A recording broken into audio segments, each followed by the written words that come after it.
हर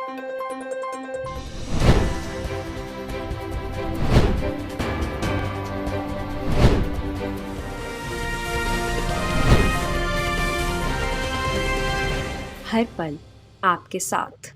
नमस्कार, हरपल न्यूज देख रहे हैं आप। मैं हूं आपके साथ नूपुर सक्सेना। स्वागत है आप सभी का गुजरात राजस्थान के खास बुलेटिन में। खबरों का रुख करेंगे, लेकिन इससे पहले नजर इस वक्त की हेडलाइंस पर।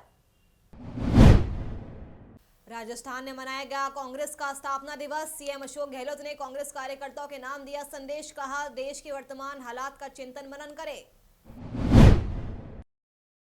अलवर दौरे पर पहुंचे सचिन पायलट। पूर्व डिप्टी सीएम के स्वागत में उमड़ा जन सैलाब। सचिन ने गाड़ी के बोनट पर चढ़कर किया अभिवादन। जयपुर एसएमएस मेडिकल कॉलेज के डॉक्टर्स का पैदल मार्च, 2 घंटे तक काम पर लगाया विराम। दिल्ली में रेजिडेंट डॉक्टर्स पर पुलिस की कार्रवाई को लेकर जताया विरोध। सासकामा कॉलेज में एनएसयूआई कार्यकर्ताओं का प्रदर्शन। सासकामा कॉलेज के खिलाफ की जमकर नारेबाजी। एनएसयूआई का आरोप, कॉलेज में छात्रों को स्कार्फ पहनाकर हो रही पढ़ाई। बढ़ते हैं खबरों की ओर। कांग्रेस अपना 137वां स्थापना दिवस मना रही है। इसी मौके पर राजस्थान के मुख्यमंत्री अशोक गहलोत ने कहा कि मैं कांग्रेस कार्यकर्ताओं को कहना चाहूंगा कि देश का भविष्य आप पर निर्भर है। देश के वर्तमान हालात पर चिंतन मनन करें, मजबूती के साथ आम जनता का साथ दे और देश में जो मुद्दे हैं, चाहे महंगाई का हो, बेरोजगारी, सांप्रदायिकता हो, उनका मुकाबला करने के लिए एकजुट रहे। क्या कुछ कहा अशोक गहलोत ने, खुद ही सुनिए। देखिए, आज स्थापना दिवस है। पूरे देश के अंदर कार्यकर्ताओं में एक संकल्प लेने का वक्त है कि जो चुनौतियां हमारे सामने हैं, कांग्रेस का त्याग, कुर्बानी, बलिदान कोई भूल नहीं सकता। चाहे कितनी ताकतें, कितनी जोर लगा ले, कांग्रेस मुक्त भारत की बात कर ले, ऐसी बात करने वाले खुद मुक्त हो जाएंगे। कांग्रेस तो हम हर घर में, हर दिल के अंदर है, देश के अंदर। क्योंकि सबको मालूम है कि जो आज़ादी की जंग लड़ी गई थी, कितने लोग शहीद हुए थे, कितने लोग फांसी के फंदे पे चढ़े थे, कितने लोगों ने लाठी गोलियां खाई और कितने लोग जेलों में बंद रहे। गांधी जी थे, चाहे वो पंडित नेहरू थे, सरदार पटेल थे या मौलाना अबुल कलाम आज़ाद थे, सब लोगों ने जिस रूप में जेलों में रह कर के एक संदेश दिया देशवासियों को एक करने का, उसका परिणाम रहा आखिर में अंग्रेजों को जाना पड़ा यहाँ से। राजस्थान के पूर्व डिप्टी सीएम अलवर दौरे पर पहुंचे, जहां बानसूर दौरे के दौरान सचिन पायलट का स्वागत करने के लिए बड़ी संख्या में लोग जुटे। उस दौरान सचिन पायलट का एक अलग अंदाज ही देखने को मिला। पायलट भारी समर्थकों की संख्या को अपनी कार से उतरकर बोनट पर बैठ गए, जिसके बाद उन्होंने खड़े होकर समर्थकों का अभिवादन किया। वहीं सचिन पायलट ने बानसूर के हरसोरा चौक पर बाबा भीमराव अंबेडकर की मूर्ति पर नमन किया और वीरांगनाओं को शॉल उड़ाकर और समर्थन देकर उनको सम्मानित भी किया। दिल्ली में आंदोलन कर रहे रेजिडेंट डॉक्टर्स पर पुलिस की ओर से की गई कार्रवाई के विरोध में जयपुर एसएमएस मेडिकल कॉलेज के डॉक्टर्स ने 2 घंटे तक कार्य बहिष्कार किया। आपको बता दें कि Jaipur association of resident doctors Jat के नेतृत्व में डॉक्टर्स ने एसएमएस मेडिकल कॉलेज से एसएमएस हॉस्पिटल तक पैदल मार्च निकाला और हॉस्पिटल में जाकर विरोध प्रदर्शन किया। राजस्थान में बेरोजगारों ने एक बार फिर सरकार के खिलाफ आंदोलन की तैयारी शुरू कर दी है। आपको बता दें कि राजस्थान बेरोजगार एकीकृत महासंघ की ओर से 21 जनवरी से प्रदेश भर में सरकार के खिलाफ जन जागरूकता अभियान की शुरुआत की जाएगी, जिसमें लंबित भर्ती प्रक्रिया, पेपर लीक मामला समेत 16 मांगों को लेकर बेरोजगार गांव धाणी में छात्रों को जागरूक करेंगे। इसके बाद जयपुर में बेरोजगार महासम्मेलन का आयोजन किया जाएगा। राजस्थान स्टेट ओपन स्कूल 10वीं और 12वीं का परिणाम आज जारी कर दिया गया है। अक्टूबर-नवंबर में आयोजित परीक्षा का परिणाम शिक्षा मंत्री बीडी कल्ला ने जारी किया। कोरोना काल के चलते इस साल मार्च से मई में होने वाली स्टेट ओपन की परीक्षा इस साल अक्टूबर-नवंबर में आयोजित हुई थी और इसी के चलते दोनों परीक्षाओं का परिणाम पहली बार एक साथ जारी किया गया है। समेकित परीक्षा परिणाम में 10वीं का परिणाम इस साल 37.83% रहा। पुरुषों का परीक्षा परिणाम 35.42% और महिला परीक्षार्थियों का परिणाम 39.27% रहा। पिछले साल के मुकाबले 10वीं का परिणाम 2.67% ज्यादा रहा। वहीं 12वीं परिणाम इस साल 64.31% रहा। पुरुष अभ्यर्थियों का परिणाम 61.67% तो महिला परीक्षार्थियों का परिणाम 66.25% रहा। 12वीं का परिणाम पिछले साल के मुकाबले 4.58% ज्यादा रहा। राजस्थान के सिरोही में लगातार बदमाशों के हौसले बुलंद होते जा रहे हैं। आपको बता दें कि जिले के शांत माने जाने वाले माउंट आबू में नेता प्रतिपक्ष सुनील आचार्य पर जानलेवा हमला किया गया। इसमें आचार्य गंभीर रूप से घायल हो गए। इस दौरान आचार्य ने सोसाइटी गबन मामले के आरोपी राकेश अग्रवाल उर्फ बॉबी पर हमले का आरोप लगाया। बता दें कि माउंट आबू नगर पालिका नेता प्रतिपक्ष सुनील आचार्य एक गार्डन में थे, तभी 3 से 4 अज्ञात बदमाशों ने आकर उन पर हमला कर दिया और घटना के बाद मौके से फरार हो गए। जिसके बाद घटनास्थल पर मौजूद लोगों ने आचार्य को ग्लोबल अस्पताल पहुंचाया, जहां पर उनका इलाज किया जा रहा है।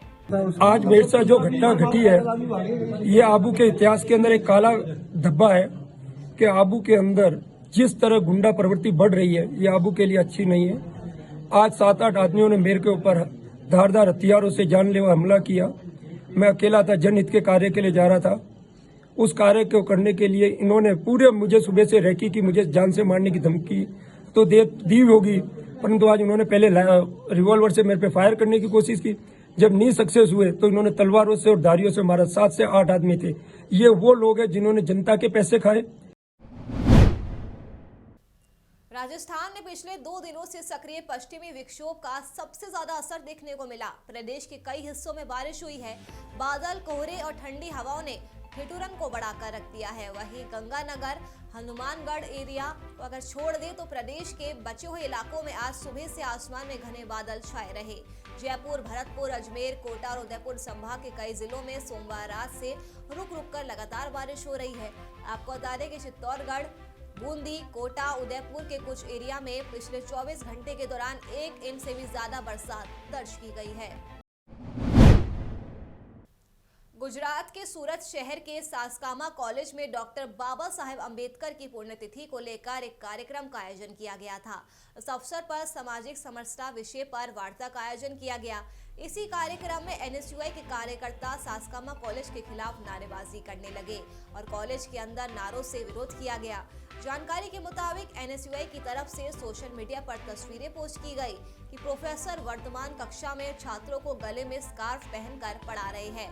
कार्यक्रम में दुपट्टा पहनकर भाषण देने के लिए चिंतन मोदी को धमकी दी गई। सूरत शहर के सह मंत्री प्रियांक ने कहा कि नेहरू भी बाबा साहेब के विरोधी थे और नेहरूवादी भी बाबा साहेब के खिलाफ है। उन्होंने ये साबित कर दिया है। उन्होंने कहा कि डॉक्टर बाबा साहेब अम्बेडकर की पुण्यतिथि के अवसर पर परिसर में इस तरह के कार्यक्रम आयोजित किए जाने चाहिए, लेकिन इस तरह के कार्यक्रमों का एनएसयूआई ने विरोध किया और एनएसयूआई ने कॉलेज परिसर में जातिवाद का माहौल बना दिया। इस घटना को देखते हुए एबीवीपी कार्यकर्ताओं ने कॉलेज के बाहर एनएसयूआई के विरोध को लेकर पुतला फूका। गुजरात से राकेश गोसाई की रिपोर्ट। गुजरात में आम आदमी पार्टी के नेता महेश सावनी को सत्तारूढ़ बीजेपी के खिलाफ भूख हड़ताल के दौरान सेहत बिगड़ने के बाद अस्पताल में भर्ती कराया गया है। वे सरकारी विभागों में प्रधान लिपिकों की भर्ती का परीक्षा पत्र कथित तौर पर लीक होने को लेकर भूख हड़ताल पर रहे हैं। इस बीच आप ने परीक्षा पत्र लीक मामले के संबंध में अपनी लड़ाई को लेकर पिछले हफ्ते से जेल में बंद और अनिश्चितकालीन भूख हड़ताल पर बैठे अपने नेताओं और कार्यकर्ताओं के अच्छे स्वास्थ्य की कामना के लिए यहाँ प्रदेश पार्टी कार्यालय में मंगलवार को एक यज्ञ किया।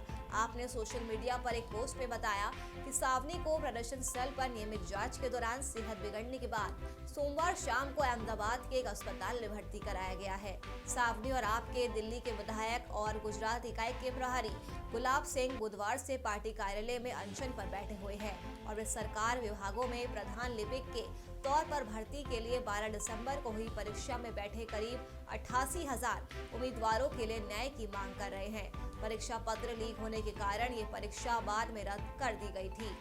गुजरात से राकेश गोसाई की रिपोर्ट। गुजरात में कई हिस्सों में बीती देर रात से सामान्य बारिश हो रही है। वहीं उत्तरी गुजरात में बारिश का मौसम देखा गया। आपको बता दें कि आज सुबह से अहमदाबाद और वडोदरा समेत कई शहरों में गैर मौसमी बारिश दर्ज की गई है। वहीं सोमवार को मौसम विभाग ने बनासकांठा, साबरकांठा, महसाणा, पाटन जैसे जिलों में बारिश होने के आसार जताए थे। Gujarat Surat local crime branch की एक टीम ने ओडिशा के गंजम जिले के पापुर थाने में 3 करोड़ रुपए की 3,157 किलोग्राम गांजा की तस्करी के मामले में मुख्य आरोपी को गिरफ्तार कर लिया है। आपको बता दें कि सूरत क्राइम ब्रांच ने आरोपी को ओडिशा पुलिस को सौंप दिया है। बता दें कि सूरत लोकल क्राइम ब्रांच शाखा ने कहा कि सूरत पुलिस के सूरत शहर में ड्रग्स नहीं अभियान के तहत पुलिस की एक टीम गांजा तस्करों को खोजने के लिए लगातार काम कर रही थी, जो अलग अलग राज्यों में गांजा बेच रहे थे और सूरत में आकर शरण ले रहे थे। इस दौरान मिली सूचना के आधार पर पुलिस ने वहां पर पैनी नजर रखी और आरोपी को गिरफ्तार कर जेल भेज दिया है। गुजरात राज्य में 6.5 महीने में पहली बार कोरोना के 200 से ज्यादा मामले सामने आए हैं। पिछले 24 घंटे में कोरोना के 204 नए केस सामने आए हैं, जबकि 65 मरीजों को छुट्टी दे दी गई है। 192 दिन पहले यानी 19 जून को राज्य में 228 केस ही थे, तो राज्य में 1000 से ज्यादा एक्टिव केस अब हो गए हैं। राज्य में ओमिक्रॉन के 24 नए मामले सामने आए हैं। 17 जिलों में कोरोना का एक भी नया मामला सामने नहीं आया है। राज्य में कोरोना से ठीक होने की दर 98.65% है। इस बीच राज्य में राहत की खबर यहाँ पर ये है कि ओमिक्रॉन से अब तक किसी की भी मौत की खबर सामने नहीं आई है। सोशल मीडिया पर गुजरात के बीजेपी विधायक सौरभ पटेल का एक वीडियो तेजी के साथ वायरल हो रहा है, जिसमें उनके निर्वाचन क्षेत्र में उनकी पार्टी की तरफ से आयोजित क्रिकेट मैच में सैकड़ों की संख्या में लोग मौजूद थे और लोगों ने कोरोना नियमों का पालन बिल्कुल भी नहीं किया। इस कार्यक्रम का आयोजन उस समय हुआ जब सैकड़ों की संख्या में देश में कोरोना के नए वेरिएंट ओमिक्रॉन के मामले तेजी से दर्ज किए जा रहे हैं। वहीं विधायक ने इस कार्यक्रम के आयोजन पर तर्क देते हुए कहा कि उनकी विधानसभा बोताड़, जहां पर इस टूर्नामेंट का आयोजन किया गया था, वहां पर कोरोना केसों की संख्या लगभग ना के बराबर है। उन्होंने आगे कहा कि लगभग महीने भर पहले जब इसका उद्घाटन हुआ था, तब भी इन केसों की संख्या बेहद कम थी। सोशल मीडिया में शेयर हो रहे इस वीडियो में स्थानीय गवर्नमेंट हाई स्कूल के ग्राउंड में आयोजित 2 वार्डों के बीच हुए मैच के फाइनल में विजयी टीम के साथ काफी संख्या में दर्शकों को बिना कोविड नियमों के विजेता टीम के साथ उत्सव मनाते हुए देखा साफ जा सकता है। जीत के बाद पूर्व क्रिकेटर मुनाफ पटेल और बीजेपी विधायक विजयी टीम को ट्रॉफी बांटते हुए भी नजर आ रहे हैं। गुजरात में सुशासन दिवस के कार्यक्रम में भारी संख्या में लोग बिना मास्क पहने हुए नजर आए। पाटन सांसद भरत सिंह धाबी बिना मास्क के दिखाई दिए। एक और प्रशासन आम जनता के लिए मास्क ड्राइव करके चालान काटे जा रहा है, तो दूसरी ओर भीड़ इकट्ठी कर नेता खुद बिना मास्क के नजर आ रहे हैं। गुजरात में कोरोना का कहर बढ़ता जा रहा है। जिला प्रशासन बिना मास्क पहने लोगों का चालान काट रही है, तो वहीं दूसरी ओर नेता और कार्यकर्ता भीड़ जमा कर सोशल डिस्टेंसिंग और मास्क पहनने को लेकर सरेआम धज्जियां उड़ाते हुए नजर आ रहे हैं। अहमदाबाद से मुंबई के बीच दौड़ने वाली बुलेट ट्रेन के लिए गुजरात में अब तक 98% जमीन अधिग्रहण का काम पूरा हो चुका है। गुजरात के 8 जिलों में काम जोर शोर से चल रहा है। गुजरात के अलावा दादरा नगर हवेली में 100% भूमि का अधिग्रहण किया गया है। यहाँ भी तेजी से काम चल रहा है, जबकि महाराष्ट्र में अब तक 40% भूमि अधिग्रहण किया गया है। नवसारी और सूरत के आसपास तेजी से खंभों का निर्माण किया जा रहा है। वहीं अहमदाबाद में साबरमती पैसेंजर हब विकसित हो रहा है, जहां मल्टी मॉडल कनेक्टिविटी सुविधा मिलेगी। यहां पर railway station, metro station, BRTS और साबरमती हाई स्पीड स्टेशन बनेगा। Mumbai Ahmedabad high speed rail परियोजना 508 किलोमीटर लंबा पहला हाई स्पीड रेल नेटवर्क है। 508 किलोमीटर में से 352 किलोमीटर गुजरात और दादरा नगर हवेली में 4 किलोमीटर में है और बचा हुआ 156 किलोमीटर महाराष्ट्र में है। इसके जरिए गुजरात में भूमि और निर्माण में 72,000 करोड़ रुपए का निवेश होगा। अब तक 14,200 करोड़ रुपए खर्च किए जा चुके हैं। इस प्रोजेक्ट से गुजरात में प्रत्यक्ष और अप्रत्यक्ष रूप से 60,000 लोगों को रोजगार मिलेगा। आर्ट ऑफ लिविंग के साधु नित्य प्रज्ञा का वडोदरा के एक निजी अस्पताल में इलाज के दौरान निधन हो गया। उनका अंतिम संस्कार सुबह वडोदरा में कुछ करीबी लोगों की मौजूदगी में किया गया। बता दें कि ऋषि नित्य प्रज्ञा आर्ट ऑफ लिविंग के श्री श्री रविशंकर के बहुत करीबी सहयोगियों में से एक थे। ऋषि नित्य प्रज्ञा का मूल नाम नितिन लिम्ये था और वडोदरा के मूल निवासी थे। आर्ट ऑफ लिविंग में शामिल होने के बाद नितिन लिम्ये ऋषि नित्य प्रज्ञा के रूप में जाने जाते थे। उन्हें भारत और विदेशों में भी अच्छी तरह से जाना जाता था। उनके भजनों और अच्छी आवाज ने उन्हें आर्ट ऑफ लिविंग में बहुत प्रसिद्ध बना दिया। ऋषि नित्य प्रज्ञा ने अपना बचपन वडोदरा में ही बिताया। उन्होंने इंजीनियरिंग की पढ़ाई की और एक अच्छे केमिकल इंजीनियर भी थे। हालांकि बाद में वे आर्ट ऑफ लिविंग के साथ जुड़ गए। गुजरात में सूरत के पुल पर आधी रात को चलती कार में आग लग गई। शुरुआती जांच में पता चला है कि 3 साल पुरानी पेट्रोल कार में शॉर्ट सर्किट की वजह से आग लग गई। कार मालिक घर की ओर जा रहा था जब पुल पर एक राहगीर ने बताया कि कार में आग लगी है तो महेश भाई तुरंत पुल से उतर गए, कार को सड़क के किनारे ले गए और खुद कार से बाहर निकल गए। हालांकि कार में आग लग गई। महेश भाई ने बताया कि जलने की बदबू आ रही थी लेकिन समझ नहीं आया, तो बाद में उन्होंने राहगीर को धन्यवाद दिया। चलिए फिलहाल के लिए गुजरात राजस्थान के बुलेटिन में मेरे साथ बस इतना ही। देश और दुनिया की तमाम खबरों के लिए आप देखते रहिए हर पल न्यूज। नमस्कार।